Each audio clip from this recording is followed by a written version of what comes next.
Tribhuvan Mishra CA topper આ નામની એક વેબ સિરીઝ આજે નેટફ્લિક્સમાં આવી છે.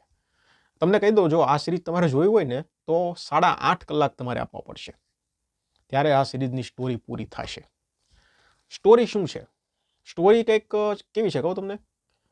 કોમેડી પ્લસ એડલ્ટ, એટલે કોમેડી પણ છે આમાં અને ભરીને એડલ્ટ પણ છે આમાં. એટલે તમને જો ખ્યાલ હોય તો MX પ્લેયર પર એક મસ્તરામ નામની વેબ સિરીઝ આવી હતી, લગભગ બધાએ જોઈ જ હશે. તો એ મસ્તરામ સિરીઝ હતી ને, જે એમાં તમારે થોડું ક્રાઇમ ઉમેરી દેવાનું છે અને થોડી કોમેડી ઉમેરી દેવાની છે. એટલે પછી જે આખો મસાલો તૈયાર થાય ને, એ આ સિરીઝ છે. આ સિરીઝ તમારે જોઈ હોય ને તો પહેલાં તો તમારે શું કરવાનું ખબર? આખું તમારું મગજ છે ને એ સાઈડમાં મૂકી દેવાનું. મગજ ક્યાંય નહીં હેકવવાનું કે ભાઈ આવું થાય, આવું હોય, આવું થોડું હોય, આ બધું નહીં સવાલ કરવાના. મગજને તાળું મારીને સાઈડમાં મૂકી દેવાનું. પછી આ સિરીઝ શરૂ કરશો તો તમને જોવાની મજા આવશે. બાકી મગજ જ્યાં હકેવા કરશો ને તો તમે અડધેથી મૂકી દેશો.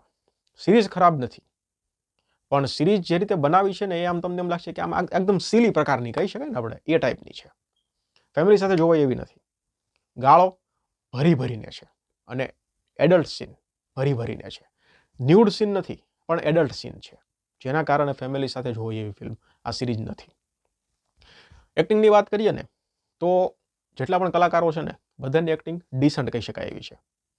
આની સ્ટોરી કઈ રીતની છે ખબર તમને? એક સીએ છે જે પોતાની જે લાઈફ છે ને એ નોર્મલ રીતે એના પરિવાર સાથે જીવી રહ્યો છે, પણ એના પરિવારમાં કંઈક, એના જીવનમાં કંઈક એવું થાય છે કે ભાઈ એ સીએને છે ને પોતાનું સીએ પણ આખું મૂકીને સેક્સ વર્કર બનવું પડે છે. તો પછી ફાઇનલી આમાં શું થશે અને ભાઈ પૈસો બનાવશે એમાંથી કે શું થશે, એ બધું તમારે જોવું હોય 8.5 કલાક તમારે દેવા પડશે. હું તો તમને એવું રેકમેન્ડ કરીશ કે તમારી પાસે જો ટાઈમ બહુ પડેલો હોય અને તમારી પાસે કરવા માટે કાંઈ ન હોય ને તો ટ્રાય કરાય. બાકી આ સિરીઝ જોઈ જ લેવાય અને તમારા હજારો કામ પડતા મૂકીને જોવાય એવી છે અને હાઈલી રેકમેન્ડેડ છે, એવું નથી. જોઈ લેવાય, વન ટાઈમ વોચ છે, ટ્રાય કરજો જોવાની. અને જોવા બેસો તો મેં તમને આગળ વાત કરી એમ તમારું મગજ છે એ સાઈડમાં મૂકી અને જોશો ને તો તમને મજા આવશે, તમારો ડિસન્ટ ટાઈમ પાસ થઈ જશે. બીજી વસ્તુ એ છે કે સ્ટોરી ખેંચેલી છે એટલે વચ્ચે કંઈક ને કંઈક થોડો કંટાળો આવશે. આમાં એક્શન સીન્સ પણ થોડા છે જે સારા છે. સ્ટોરી ખેંચેલી છે ને એટલે ક્યાંક થોડો વચ્ચે કંટાળો આવે તો આમ કરીને થોડું સ્કીપ કરી દેજો.